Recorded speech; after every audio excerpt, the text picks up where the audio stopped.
사도행전 강의 36번째 시간, 건너와서 우리를 도우라입니다. 지난번 살핀 대로 바나바와 바울이 심히 다투었지요. 그래서 각각 선교의 길을 갔습니다. 바나바는 누구를 데리고, 마가를 데리고, 구브로로 가고, 바울은 누구를 데리고, 실라를 데리고 육로를 이용해서 비시디아 안디옥과 이고니온 루스드라 쪽으로 방향을 정했습니다. 바울의 행선지 이고니온과 루스드라는 그 유대인들의, 그 유대교의 공격이 심했던 곳입니다. 그런데 하나님이 그곳으로 인도해서 그 땅을 밟았더니 그곳에서 귀한 동역자 한 사람을 만납니다. 그 사람이 누굽니까? 그 이름도 유명한 디모데입니다. 1절 이하를 보시면 바울이 더베와 루스드라에도 이름에 거기 디모데라 하는 제자가 있으니 그 어머니는 믿는 유대 여자요 아버지는 헬라인이라 디모데는 루스드라와 이고니온에 있는 형제들에게 칭찬받는 자다. 디모데는 외할머니 로이스와 어머니 유니게로부터 어렸을 때부터 신앙훈련을 잘 받았던 자입니다. 하지만 그가 복음을 위해 스스로 헌신을 결단하게 된 것은 바울 때문이었다. 이렇게 보는 견해가 지배적입니다. 왜? 1차 전도 여행 때 바울이 루스드라에서 죽었다가 살아난 것을 목격했습니다. 디모데는 그 지역에서도 평판이 좋았어요. 그런데 오늘 본문을 보시면 바울이 이해할 수 없는 일을 하나 행합니다. 다름 아닌 디모데에게 유대인의 할례를 행해요. 3절 바울이 그를 데리고 떠나고자 할새 그 지역에 있는 유대인으로 말미암아 그를 데려다가 할례를 행하니, 여러분 바울이 누굽니까? 할례를 구원의 조건으로 삼았던 유대인들과 피 터지게 싸웠던 장본인이 아닙니까? 할례 구원의 조건 아니다. 할례를 거부했던 자잖아요. 주 예수의 은혜로 구원을 받는다고 판결을 받아온 장본인이 바울이잖아요. 그런데 바울이 왜 디모데에게 할례를 행합니까? 디모데의 아버지는 헬라인입니다. 일종의 호녀라인 셈이죠. 그래서 유대인이 행한 할례를 디모데는 받지 않았어요. 그런데 바울의 계획 속에는 아시아 지역의 회당을 돌면서 복음을 전하는 것이 포함되어 있었습니다. 회당을 돌아다니면서 복음을 전하는 것 생각만 해도 신바람이 났습니다. 왜? 바울은 회당 출입이 자유로웠던 인물입니다. 디모데에게 할례를 받게 한 것도 일종의 출입증을 만들어주는 것과 같아요. 이런 계획을 하나님이 기뻐하시기라도 했는지 바울의 선교 사역이 성공적으로 진행이 됩니다. 5절 이에 여러 교회가 믿음이 더 굳건해지고 수가 날마다 늘어가니라. 속도가 붙어가는 느낌입니다. 그런데 하나님이 아시아로 가는 길을 막습니다. 여기 아시아는 동남아시아, 극동아시아를 말하는 게 아니고 오늘날 터키 지역을 말합니다. 그러니까 바울은 터키 지역으로 가서 회당을 통해서 복음을 전하기를 원했어요. 그런데 그 길이 열리지 않아요. 길이 열리지 않았다는 것은 여러 가지 추정이 가능하죠. 행정당국이 법으로 막았다. 오늘날로 치면 코로나 양성 판정이 나왔다. 블라디보스톡 못 가는 거잖아요. 그곳에 있는 동역자들이 오지 말라. 지금은 때가 아니다. 오지 말라 한 것일 수도 있어요. 여하튼 이상하게 일이 꼬여서 하여튼 그쪽으로 갈 수가 없어요. 그 상황을 본문은 다음과 같이 표현합니다. 6절 성령이 아시아에서 말씀을 전하지 못하게 하시거늘 그들이 부르기아와 갈라디아 땅으로 다녀가 무시아 앞에 이르러 비두니아로 가고자 했으되 예수의 영이 허락하지 아니했다. 그때 환상이 나타납니다. 9절 밤에 환상이 바울에게 보이니 마게도냐 사람 하나가 와 서서 그에게 청하여 이르되 마게도냐로 건너와서 우리를 도와라. 여기 마게도냐는 오늘날로 유럽을 말합니다. 우리 교회가 심심하면 가는 동네 유럽. 제주도 가듯이 우리는 유럽을 가잖아요. 그 유럽을 말합니다. 다시 말하지만 바울은 부르기아와 갈라디아를 지나 터키 북쪽 비두니아로 가고자 했어요. 그런데 갑자기 유럽으로 와서 도와라. 이 환상을 만나요. 여기서 우리는 또 환상 얘기 나오니까 흥분을 하는 거예요. 우리도 이런 선교적인 환상을 좀 보았으면 좋겠다. 여러분도 어떻습니까? 환상 보고 싶으세요? 자꾸 환상을 좋아하더라고요. 물론 하나님이 원하시면 환상 아닌 더한 것도 보여주실 수가 있는데 보니까 환상 본 사람들이 마지막 결론이 이단 사이비 교주가 되더라고요. 그러니까 여러분 환상 같은 거 별로 좋아하지 마세요. 환상을 본 사람 치고 설교를 잘 못 들어. 힘들잖아요. 지금도 뭔 말할지 모르겠잖아요. 성경만 맨날 읽어쌓고 힘들어 죽겠구만. 빨리 본론을 말하면 좋겠지만 뭔 말할지 모르게 계속 말해줄 듯 보여줄 듯 하면서 계속 끌고 가잖아요. 환상은 딱 봐버리면 끝나는데 그래서 환상 본 사람이 항상 예배 시간에 눈 감고 있습니다. 교회 생활을 잘 못하더라고요. 오늘 본문에서 분명히 짚고 넘어가야 될 것이 있는데 왜 환상을 통해 바울을 불렀냐는 거야. 환상 자체에 포커스를 두지 말고 왜 바울에게 환상을 보여주었느냐, 여러분이 여기에 초점을 맞추면 문제가 없어. 바울은 열심당원이었죠. 바울은 완벽주의자, 결벽주의자에 가까운 사람이지요. 바울은 한번 하겠다 하면 하는 사람이지요. 그런 그가 뜻을 정했습니다. 어떤 뜻? 아시아 지역을 돌겠다. 회당에 가서 복음을 전하겠다. 그래서 아예 디모데도 할례까지 행해버렸다니까요. 막을 자가 없어요. 바울은 갈 것입니다. 바울은 진짜 갑니다. 바울은 진짜 행합니다. 열정의 사람들이 놓치기 쉬운 것이 하나님의 원대한 계획입니다. 바울 같은 사람이 자신의 틀 안에 갇혀버릴 때 누구도 통제할 수가 없어요. 그래서 하나님이 쓰신 방법이 뭐예요? 환상을 통해서 바울을 돌이키신 것입니다. 사랑하는 성도님들, 부디 주의 일을 할 때 자신의 틀, 자신의 고집에 갇히지 않기를 주님의 이름으로 축복합니다.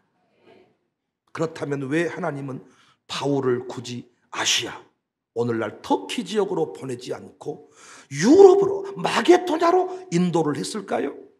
이미 공부한 대로 마게도냐의 길이 바울의 길이기 때문입니다. 유럽 쪽에 맞는 사역자가 바울이었기 때문입니다. 아시아 지역의 유대인 전도, 회당 중심의 전도는, 사역은 바울보다 더 적합한 사람이 있었어요. 그 사람이 누구냐? 베드로였습니다. 베드로전서 1장 1절 이하를 보면 예수 그리스도의 사도 베드로는 본도, 갈라디아, 갑바도기아, 아시아, 비두니아에 흩어진 나그네들에게 편지한다. 은혜와 평강이 있을지어다. 누가 가고자 했던 동네입니까? 바울이 가고자 했던 동네. 누가 가서? 베드로가 가서 베드로를 통해서 갈라디아, 갑바도기아, 아시아, 비두니아, 흩어진 나그네, 곧 하나님 아버지의 미리 하심을 따라 성령이 거룩하게 하심으로 순종함과 예수 그리스도의 핏부림을 얻기 위해 택하심을 받은 자들에게 편지한다. 바울이 그토록 가고 싶었던 비두니아에 누가 있어요? 베드로가. 바울을 막으신 하나님이 그 자리에 누구를 보냈어요? 베드로를. 왜? 베드로는 정통 히브리인입니다. 그래서 아시아에 흩어져 살고 있는 유대인들에게 복음 전하는 것은 누구에게 맡긴 거예요? 베드로에게 맡겼다고요. 베드로가 제격이다고요. 바울은 인터내셔널, 국제적인 글로벌한 이런 감각을 가진 사람이었습니다. 그래서 하나님은 마게도냐로 유럽으로 바울을 인도하셨습니다. 사랑하는 성도님들, 이때 바울이 나는 끝까지 아시아입니다. 터키를 가야 됩니다. 나는 그 일을 위해 부름받았습니다. 끝까지 고집을 피우고 갔다면 어떻게 되었을까요? 아마 열매를 거두지 못했을 겁니다. 큰 열매를 거두지 못했을 것이고, 아마 회당 전도하다가 화병에 혈압 터져서 일찍 죽었을지도 모릅니다. 사역자가 열매가 없으면 이거 미치는 거예요. 씨를 뿌리고 열매를 거두는 재미가 있어야 되는데 뭔가 안 돼. 뭔가 막혀. 가지 않아야 될 길을 가면 이렇습니다. 바울은 이방인의 사도로 부름받았잖아요. 하나님이 환상으로 말씀하시니까 비로소 바울이 이 사실을 깨닫고 인정을 한다고요. 그래서 즉시 순종을 합니다. 10절, 바울이 그 환상을 보았을 때 우리가 곧 마게도냐로 떠나기를 힘쓰니 이는 하나님이 저 사람들에게 복음을 전하라고 우리를 부르신 줄로 인정함이라.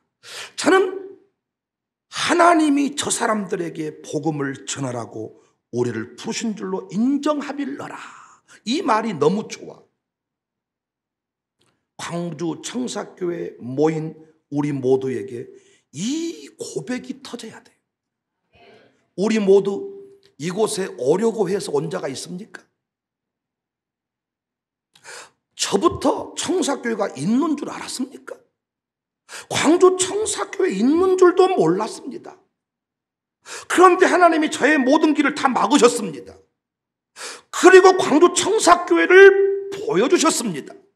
생각지도 못한 방법으로 담임 목사가 되게 하셨습니다. 여러분의 고백도 동일하지 않습니까? 어쩌다가 우리 교회에 오셨습니까? 솔직히 우리끼리 좀 툭 터놓고 얘기해 봅시다. 오지 않으려고 애쓰지 않았습니까? 요즘 샬롬 마룻바닥 기도에 오신 분들이 많은데 거기까지는 와도 절대로 이 안으로는 오지 않으려고, 오지 않으려고 애쓰고 아닙니다, 계속해서 그렇게까지는 아닙니다 했는데 환상으로 보여주시듯이 강권하시면서 막 우리를 막 이곳으로 인도하지 않았습니까? 우리 장인 장모도 이곳으로 안 오려고 그랬습니다. 은퇴해서 수원에서 산다고. 그런데 성령께서 강권하셔서 가서 도우라, 와서 도와라. 여러분도 가서 도와라, 와서 도와라. 광주 청사교회를 통해 이루실 원대한 계획이 있기 때문에 여러분을 강권하여서 이 자리에 부르신 줄로 믿으시기를 바랍니다. 그 원대한 계획이 뭐냐? 아멘할 준비하세요. 내 인생이 열리는 것입니다. 우리 가문이 세워지는 것입니다. 그 간증으로 열방을 변화시키는 것입니다. 부디 저 사람들에게 복음을 전하라고 우리를 부르신 줄로 인정하밀러라. 다른 생각하지 말기를 바랍니다. 인정하세요. 인정하세요. 인정하시라니까요. 백목사를 도와라. 광주 청사교회를 도와라. 지금 양육사를 도와라. 맡겨진 사역에 집중하세요. 우리 교회 협동 목사님들이 이 고백이 분명해요. 은퇴하고 편하게 그냥 살려고 했는데 성령께서 청사교회에 가서 도와라, 와서 도와라. 대단한 분들이시거든요. 나름대로 은퇴 후에 계획들이 있으셨거든요. 그런데 강권하셨습니다. 환상을 보여주시듯 우리에게로 인도하셨습니다.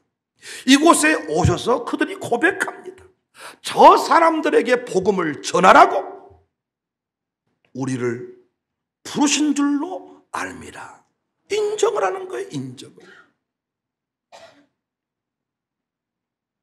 나를 위해 내가 사는 것 같지만 그리스도인은 자기를 위해 사는 인생이 아닙니다. 신자는 하나님의 뜻을 이 땅에 이루어드리는 사람, 하나님의 계획을 품고 이 땅에서 그 계획을 이루어드리는 사람, 이것이 신자의 삶입니다. 우리는 지난주에 연해주 지역 선교사 세미나에 다녀왔습니다. 놀라운 건 뭔 줄 아세요? 저는 이 말씀을 떠나기 전에 준비해 두었는데 이번 선교사 세미나의 주제가, 현수막에 붙어있는 주제가 건너와서 우리를 도우라입니다.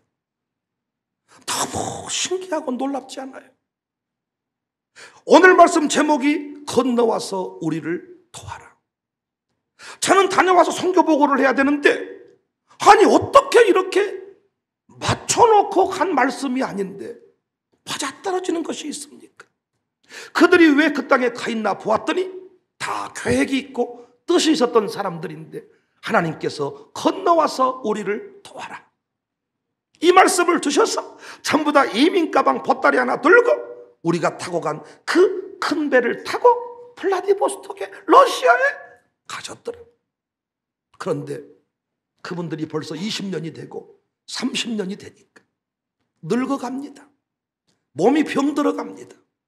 지금 코로나로 인해서 당교선교팀이 아예 들어오지를 못하니까 너무나도 극한 고통의 순간, 불안함의 순간, 은퇴하고 어떻게 살 것인가, 병들면 내 병은 누가 치료해 줄 것인가, 이런 상황에 놓여 있더라고. 그래서 이번에 세미나를 열자 그랬는데 강사가 오기로 했다가 러시아에 전쟁 터졌다고 못 오겠다 한 겁니다.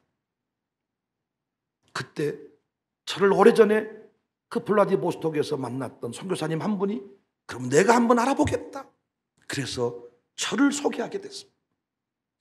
잘 아시다시피 제가 일정을 확인받고 항공표를 알아보니까 이틀 이상, 3일 이상 걸려서 돌아서 가는 비행기가 있긴 한데 불분명한 항공편이에요. 그쪽에서 시간이 지나 전화가 왔어. 항공편은 불가능합니다. 그러면 취소합니까? 그랬더니 저희들은 계속 기도하고 있습니다. 목사님 일정을 그대로 고정시켜 주십시오. 그런데 잠시 뒤에 배편이 열렸습니다. 그동안에 그 엄청난 배가 동해항에서 일주일에 2번 이렇게 왔다 갔다 일주일에 1번 가고 오는 이 배가 있었는데 중단되었어요. 근데 이 배가 출항이 다시 재개되었다는 거예요, 이번에. 그래서 그 배 타고 오라는 거예요. 날짜를 대신 바꿔주래. 금요일부터 또 이 화요일까지. 원래는 월요일부터 이렇게 가기로 했는데 그렇게 하자. 또 전화가 왔어요. 배가 갈 수는 있는데 올 수는 없다. 항구공사가 이루어져 가지고 그러면 못 가는 거 아니냐. 저희들은 포기할 수 없습니다. 계속 해야 됩니다. 편지가 왔어요. 목사님이 혹시 못 오실지라도 우리는 모여야만 되겠습니다. 우리는 지금 극한 영적인 갈급함에 놓여 있습니다. 또 연락이 왔어요. 배가 오고 갈 수 있다.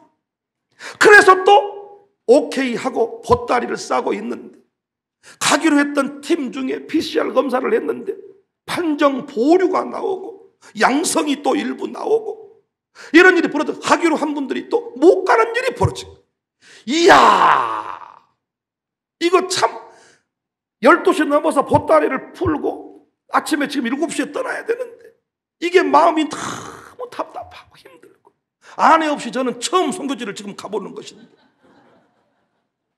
저의 이 간호사, 저의 비서실장 저의 모든 것을 알아서 다 해주는, 저 혼자 뭐 출입국 관리 사무 이것도 써본 적이 없고, 여권도 어떻게 뭐 어디 있는지도 모르고.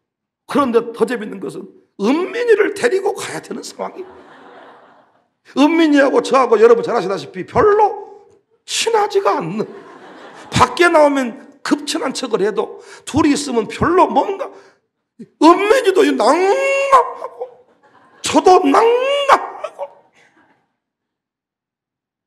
이야, 선교지에 처음 가보는 팀들 떠나는 거예요. 왜 이 시국에 건너와서 도우라고 하시는가? 왜 이 시국에 블라디보스토크에 오라고 하시는가? 가서 보니 깨달았습니다. 무너질 것 같은 그 절박한 상황에서 말씀이 없이, 응답이 없이 내가 이 길을 계속 갈 수 있는가? 그 절박한 순간에 부족한 자를 보내서 하나님은 4번의 말씀을 전하겠습니다. 시대의 별이 되자. 그들이 시대의 별이었거든요. 그 소련 땅, 구소련이 무너질 때 그곳에 가서 복음을 전했던 그 시대의 복음의 별들이었는데 그 별이 빛을 잃어가는 거예요. 주의 종이 듣겠나이다. 엘리의 가문이 어두워졌잖아요. 엘리의 후손이 세워지지 못하고 사무엘이 세워지잖아요. 주의 종이 듣겠나이다. 말씀을 듣고 행했던 그들, 시대에 빛나는 별이었는데 이제는 감정 따라가고 두려움에 붙들릴 때 그들이 빛이 희미해지는 거예요. 이때 가서 복음을 전했습니다. 다시 그들이 살아나. 일용할 양식으로 살자. 우리에게 일용할 양식을 주시옵고 일용할 양식 주신 하나님을 믿고 노후 걱정, 은퇴 걱정하지 마라. 하나님이 책임지실 것이다. 심을 씨를 가지고 심는 선교사님들이 되라. 세 번째 날, 세 번째 말씀, 잔치집의 영성. 교회는 잔치집이다. 그리고 우리가 우리 교회에서 킹크랩을 전체 선교사님들을 다 섬겼습니다. 저희는 그곳에서 사실 킹크랩 많이 드신 줄 알았습니다. 그런데 먹어본 적이 없다. 킹크랩 저녁에 특식으로 나온다고 하니까 30분 전에 벌써 줄을 서고 선교사님들의 그 표정 속에 이미 가마, 감동, 일호교통, 역사, 충만. 선교사님 아들, 딸들도 함께 따라왔는데 그들부터 행복 그 자체. 함께 킹크랩 다리를 뜯고 저녁 말씀이 교회는 잔치집이다. 청사교회 검색해 보시면 2가지 기사가 뜰 겁니다. 회대통합 목회했던 교회, 목회하는 교회, 이 시국에 밥 퍼먹었던 교회라고. 그랬더니 선교사님들이 다 웃더라고. 검색을 다 해본 거야. 이 시국에 밥을 먹었던 교회. 왜 먹었냐? 교회는 잔치집이기 때문에 먹었습니다. 성찬식보다 더 중요한 게 어떤 의미에서 애찬식입니다. 설명했더니 전부 다 아멘으로. 선교사님들 다시 잔치집의 영성을 회복하세요. 여러분 집에서 밥을 해서 먹이면서 한 영혼 세웠던 그 시절에 그 감동을 다시 회복하세요. 도전받았어요. 마지막 말씀, 솔로몬의 하가라. 선교 열전을 쓰는 것도 중요한데 사랑의 역사를 남기는 것이 중요하다. 그들이 눈물을 짓더라고. 어느 순간 메말라 버렸습니다. 사모님들이 너무나도 좋아. 제일 젊은 선교사님 부부를 이렇게 세워가지고 선교사님 서로 눈빛 쳐다보세요. 손잡으세요. 사랑하는 여보 사랑합니다. 사랑하는 여보 존경합니다. 손에 입맞춤, 손에 입맞춤, 포옹, 이 인사를 시켰어. 그랬더니 젊은 선교사님 부부이지만 쑥스러워가지고 깨라버리고. 그거 했는데 나이 드신 선교사 사모님들 너무 좋아가지고 그게 뭐 대단한 일이라고. 왜? 목사님 사모님 둘이 깨알아본 적이 언젠지 몰라. 각방 쓴 세월이 너무 길어가지고 이미 남돼 버렸다는 거예요. 이야, 왜 건너와서 도우라고 했는지. 왜 인간 100여 년은 그냥 TV 보고 싶어서 이 코로나 시국에 코로나 걸리면 어찌했을까 이래서 우리끼리 뭔가 이렇게 살고 싶은데 주님은 왜 건너와서 도우라고 했는지 가서 보니까 우리 아니면 안 되겠더라고. 더 놀라운 것은 저 혼자 온 것도 귀한데 사람을 데리고 가가지고 목사님들이 통성기도 시켰더니 기도의 영성도 잊어버렸더라고요.